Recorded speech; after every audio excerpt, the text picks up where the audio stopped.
This video is about lifting up your butt in Kukkutasana. When you're doing Kukkutasana, or really anytime you're trying to lift up away from the mat, you need to dome your upper back so that the upper back kind of looks like an arch, which is a very supportive structure, and engage your core so your core gets tighter. This effectively makes your body smaller and your arms longer, which is going to help you lift up. Let's start learning this movement with an L sit. You're going to place your hands about mid-thigh or maybe even a little closer to the knees, and then kind of work on rounding the back. So do you see how I went from this to this? Just a little bit.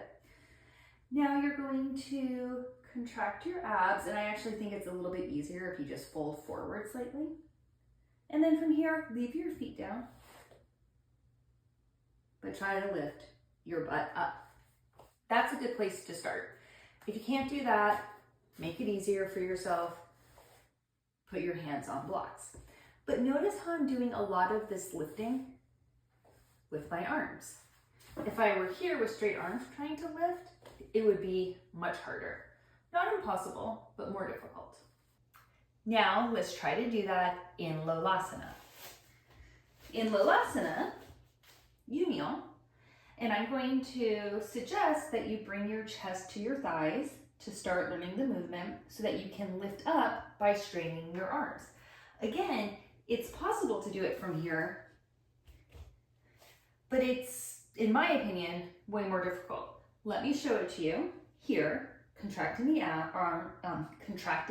the abs, chest to thigh, arms bend.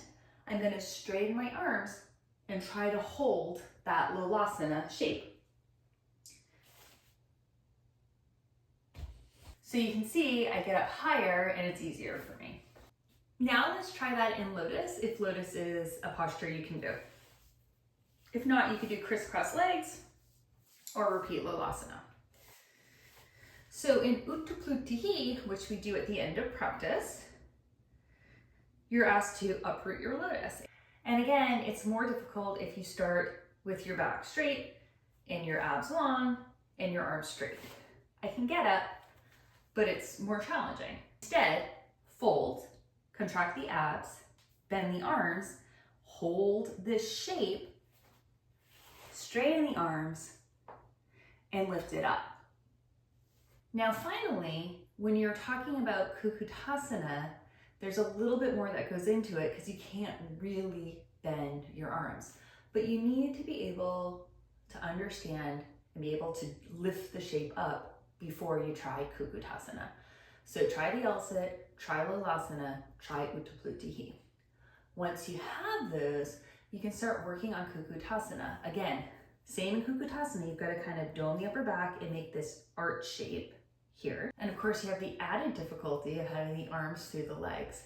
So it helps to use a little bit of momentum as you rock up and then keep the weight going forward so that you can shift your balance and catch it. Let's take a look at it. So you have the arms through the legs. You're going to rock forward to the hands. And again, that wasn't far enough. You need to rock further forward than that. So come far enough forward so you can balance. Dome the upper back, pull the knees up. And try it there. Mess around with it a little bit. It's definitely a little bit more challenging to balance Kukkutasana because that whole factor of getting your arms through your legs is really hard. And if you can't get your arms to the legs, practice all those other steps.